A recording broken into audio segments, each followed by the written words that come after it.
that process called where a plant combines all those ingredients to make its own energy? Photosynthesis. Excellent. So plants, through photosynthesis, are producing their own energy. All right, so what are we going to call the plants today? Something that produces is a Producer. producer. Who's this guy? We've all That's a seen. deer. No, it's a coyote. Coyote. Coyote. Coyote. Yup. This is a bobcat. Bobcat. All right. Oh, you guys are the bobcat? Yeah. Albuquerque buck. Oh, very good. Here's a mom and a couple cubs.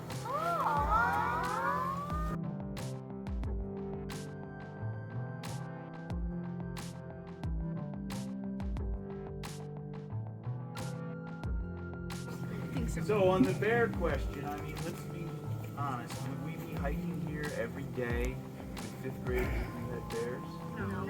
Yeah, no, of course we would. So here's a black bear. One of the things that we've actually studied the most are the bears. We have done population surveys. We've done dietary surveys.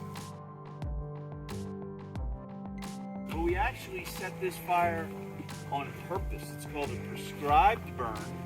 And one of the things that people don't realize is that fire is a natural part of the ecosystem. So how do fires start naturally? Lightning. Lightning, yeah. And what fire will do is it will burn through and it will kill some trees, but more importantly, it will open up the forest. And we think, well, why do we need the forest open up? But if you're a rabbit, right? What is the favorite thing?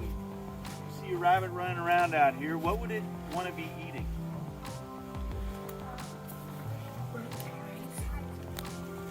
Little plants on the ground, right? Right, it's not going to eat a tree. It's not going to climb the tree, right? So rabbits and things like that, they need plants on the ground. Well, think about this. If you have too many trees and they're creating a lot of shade, is there any sunlight reaching the ground? If there's no sun reaching the ground, you're going to have plants on the ground? No. So fire actually opens up the canopy. See how it looks like a corkscrew, and then the other end is a point? We're going to get that seed a little bit wet. See how that's getting straighter? Well, what happens is a mountain mahogany likes to grow in what we call disturbed soil. That seed gets stuck in that like mud after a rain, it gets wet, and it twists its way into that soft dirt, and it basically plants itself. There's some on the tree here. See these green patches on the tree? Yeah. That is called lichen. It also grows on rocks. Here's some on a rock that you'll see later.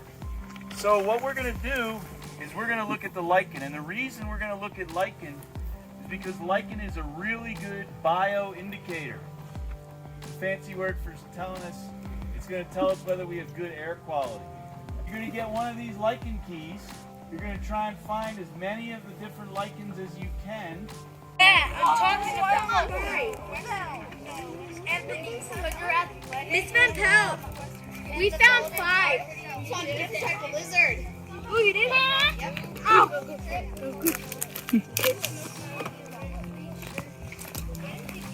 Where?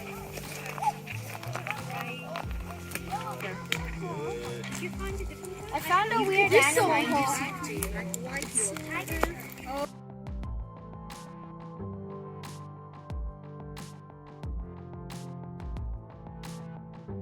The yucca has a ton of medicinal and other types of uses.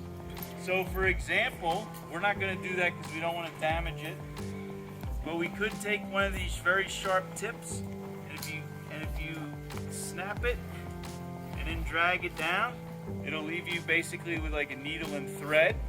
You dig up the roots, they have saponins in them, which will make like a soap. Do a little activity. All right. I'm gonna give out some of these cards. Before I get any further, I need a volunteer. I want you guys to think about this because we often don't think of ourselves as being connected to the ecosystem, right? But if we were living here 1,000 years ago, did those Native Americans have a Walgreens or Walmart to go to? No. So everything that they needed came off of the land. So I'm going to tell a story here. Blessed is about to get in all kinds of trouble. All right, and as I come to the ailment that Blessed has, I want you to raise your hand. He hiked into one of these yuccas and broke the tip off, and now he's got an infection, and he needs to cure that infection.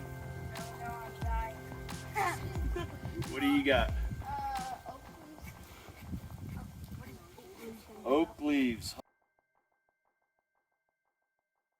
Right up here, we're gonna walk right past a whole bunch of bones. All right, when we walk past, I want you to take a look at them, but I want you to leave them where you found it. But I want you to think about what might have happened. Did you see it? Wait, I caught my own lunch, but do I get a school lunch too? If you want one.